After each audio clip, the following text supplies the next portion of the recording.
السلام علیکم معزز خواتین و حضرات، میں ہوں آپ کا ہوسٹ ارشد شاہین۔ میں اپنے معزز ناظرین کو کینیڈا سے خوش آمدید کہتا ہوں۔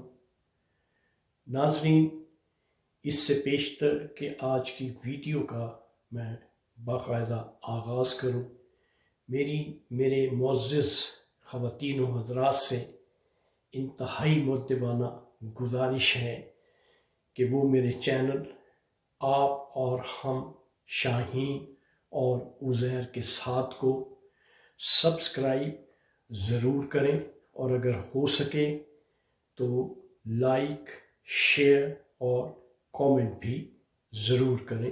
شکریہ۔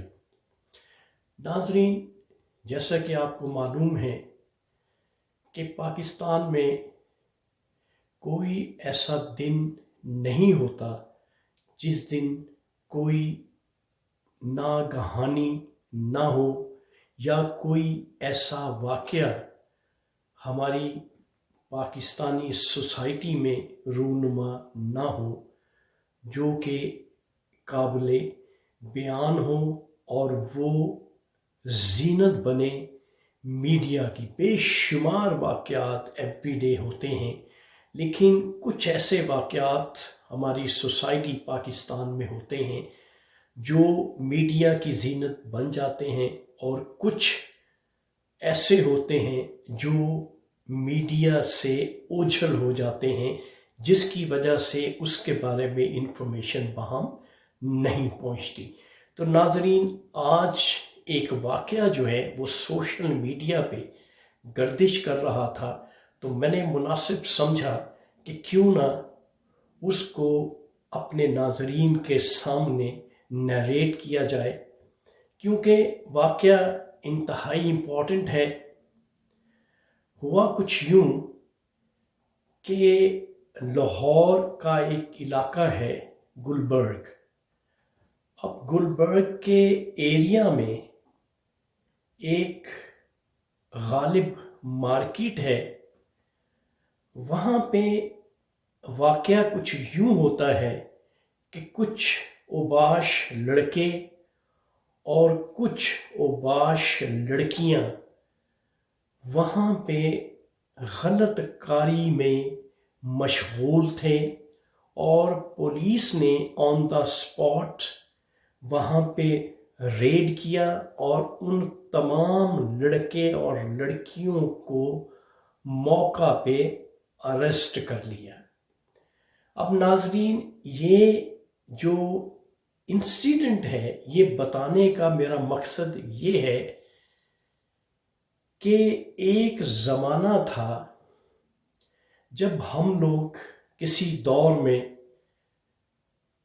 جی سی یونیورسٹی میں پڑھا کرتے تھے، تو ہمارے قریب ہی کچھ لگ بھگ 2 کلومیٹر کے فاصلے پہ ایک علاقہ تھا جس کا نام تھا ٹیکسالی گیٹ۔ اب ٹیکسالی گیٹ کے ساتھ ہی بادشاہی مسجد ابھی بھی موجود ہے، اور جو وہاں پہ شاہی فورٹ اس وقت بھی تھا، اب بھی موجود ہے۔ حضوری باغ اس وقت بھی تھا، اب بھی موجود ہے۔ مینار پاکستان اس وقت بھی تھا، اب بھی موجود ہے۔ اس سے ملحقہ علاقہ جس کا نام ٹیکسالی گیٹ تھا، اس کو ڈائمنڈ بازار بھی کہا جاتا تھا۔ وہاں پہ جو رقاصائیں تھیں اور جو طوائف ہوتی تھیں، ان کے گھر وہاں پہ ہوتے تھے، اور وہ ان کا جو بزنس ہوتا تھا وہ وہیں پہ بزنس کرتی تھیں۔ جو طوائف ویل آف تھی، وہ یا تو وہ گلبرگ میں رہتی تھیں، یا اس دور میں علامہ اقبال ٹاؤن تھا وہاں پہ رہتی تھی۔ اور ڈیفینس جو ہے وہ ابھی ہمارے دور میں آباد ہو رہا تھا، اس لیے زیادہ تر جو اس قسم کے گھرانے تھے، خاص طور پر جو فلم انڈسٹری میں کام کرتی تھیں، وہ گلبرگ میں یا علامہ اقبال ٹاؤن میں ان کی رہائش ہوتی تھی۔ اس طرح سے یہ سلسلہ جو ہے وہ لاہور میں چل رہا تھا. جب کسی نے کوئی انٹرٹینمنٹ کرنی ہوتی تھی تو وہ سیدھا اپنے شہر سے نکل کر ٹیکسالی گیٹ چلا جاتا تھا اور رات کو 11 بجے کے بعد وہاں پہ یہ کام شروع ہو جاتا تھا. اب یہ سیپریٹ علاقہ تھا، سیپریٹ ایریا تھا. جو ہی جنرل ضیاء الحق کی حکومت آتی ہے اس نے اس علاقے پہ پابندی لگا دی. یہ مختصر آپ کو بتا رہا ہوں میں. پابندی لگانے کے بعد اب وہاں پہ جو گھرانے تھے، وہاں پہ جو طوائفیں وہاں موجود تھیں، وہ دیکھتے ہی دیکھتے پورے لاہور میں پھیل گئیں. اب ناظرین اب یقین کریں، ہمارے دور میں جب ہم پڑھتے تھے تو ہمیں یقین نہیں آتا تھا کہ جس گھر میں ہم رہتے ہیں اس گھر کے ساتھ والا گھر اگر کسی نے رینٹ پہ دیا ہے تو ہم نہیں کہہ سکتے کہ وہ اس گھر میں جو فیملی موجود ہے وہ فیملی کس ٹائپ کی ہے، اس بارے میں کچھ نہیں کہا جا سکتا تھا. تو میرا بتانے کا مقصد یہ ہے کہ یہ جو دھندا تھا یہ ہمارے دور میں بھی موجود تھا، لیکن ایک مخصوص علاقے میں ہوتا تھا.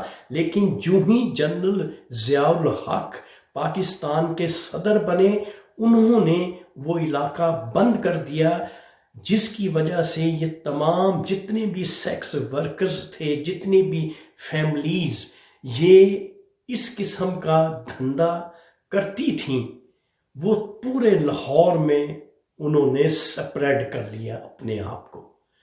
تو ناظرین یہاں پہ جو بات میں آپ سے کہنا چاہ رہا ہوں، اب سلسلہ کیا ہے؟ اب تو صورتحال یہ ہے کہ میڈیا کی وجہ سے اور سوشل میڈیا کی وجہ سے ہر بات پن پوائنٹ ہو جاتی ہے، میڈیا میں آ جاتی ہے، سب کو پتہ چل جاتا ہے. ہمارے دور میں صرف پرنٹ میڈیا تھا اور بڑی مشکل سے پرنٹ میڈیا میں خبر آتی تھی، لیکن یہ کام اس دور میں بھی ہوتا تھا لیکن کم پیمانے پہ ہوتا تھا. اور اس میں خرابی تب پیدا ہوئی جب جنرل ضیاء الحق نے ٹیکسالی گیٹ بند کر دیا اور تمام جتنی بھی سیکس ورکر فیملیز تھیں وہ پورے لاہور میں پھیل گئیں. اب پورا لاہور جو ہے، اب آپ ڈیفینس میں چلے جائیں، گلبرگ میں چلے جائیں، ماڈل ٹاؤن میں چلے جائیں، جتنے بھی یہ پوش ایریاز ہیں وہاں پہ آپ کو کچھ پتہ نہیں ہے کہ آپ اگر کسی گھر میں رہتے ہیں تو آپ کا ہمسایہ کون ہے، اس کا کاروبار کیا ہے، وہ کیا دھندا کرتے ہیں. اب شہر شہر میں، گلی گلی میں، محلے محلے میں یہ کام ہو رہا ہے. کیوں کہ ان کی جو فیملیز اس دور میں آج سے 30 سال پہلے اپنا علاقہ چھوڑ کے لاہور کے مختلف علاقوں میں آباد ہو گئی تھی، اب ان کی جو فیملیز، ان کے بچے جو ہے وہ مختلف علاقوں میں پھیلے ہوئے ہیں لیکن ان کی پہچان نہیں ہے. اس لیے یہ جو دھندا ہے اب یہ پورے لاہور کو اس نے اپنی گرپ میں لے لیا ہے.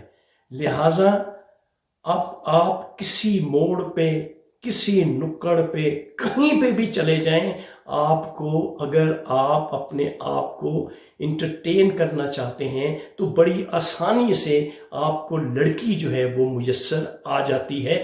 سوشل میڈیا پہ دیکھ لیں، ہر بندہ جو ہے وہ یوٹیوب چلا رہا ہے، اس نے کیمرہ پکڑا ہوتا ہے، وہ مال روڈ پہ جاتا ہے تو اسے کوئی نہ کوئی لڑکی مل جاتی ہے، وہ گلبرگ میں جاتا ہے اسے کوئی نہ کوئی لڑکی مل جاتی ہے اور وہ بتا رہی ہوتی ہے کہ میں اپنا دھندا کرنے کے لیے یہاں موجود ہوں. اس کے علاوہ مساج سینٹرز ہیں، اس کے علاوہ بیوٹی پارلرز ہیں، ان میں یہی کچھ ہو رہا ہے. ہمارے دور میں بھی یہ تھا لیکن بہت کم تھا، پاپولیشن کم تھی، پرنٹ میڈیا تھا اور نہ یوٹیوب تھی، نہ فیس بک تھی، اس لیے باتیں سامنے نہیں آتی تھی. اب کیوں کہ سوشل میڈیا ہے، ہر چیز کھل کے سامنے آ جاتی ہے. لیکن افسوس اس بات کا ہوتا ہے کہ ہمارا ملک جو ہے وہ اسلامی ملک ہے. اس ملک میں اس قسم کا دھندا سرعام ہونا یہ ہماری بدبختی ہے، ہماری نالائکی ہے، یہ حکومتوں کی بھی نالائکی ہے، یہ ہمارے سسٹم کی بھی نالائکی ہے جو صحیح طریقے سے ورک نہیں کر رہا۔ اب میں آتا ہوں اصل جو مدعا میں نے آپ کو بتایا ہے کہ غالب مارکیٹ سے ان لڑکے اور لڑکیوں کو پکڑا جاتا ہے۔ اب جس پولیس نے ریڈ کر کے ان کو وہاں سے اریسٹ کیا ہے، آپ کا کیا خیال ہے کہ یہ بغیر پولیس کی ویلنگنس کے، بغیر پولیس کی فیسیلیٹیشن کے یہ وہاں پہ دھندا ہو سکتا ہے؟ یہ کبھی نہیں ہو سکتا۔ کیوں کہ جب یہ ٹیکسالی گیٹ میں یہ دھندا جو ہے، یہ نازیبا حرکات ہوتی تھیں اور سیکس ورکرز وہاں پہ رہتی تھیں، تو وہاں پہ جو ٹبی تھانہ تھا اس کا جو انچارج ہوتا تھا اس کی مرضی کے بغیر وہاں کچھ نہیں ہوتا تھا۔ اس لیے یہ واقعہ جو غالب مارکیٹ میں ہوا ہے، میں کبھی مان ہی نہیں سکتا کہ یہ بغیر وہاں کے پولیس اسٹیشن کا جو انچارج ہے اس کے بغیر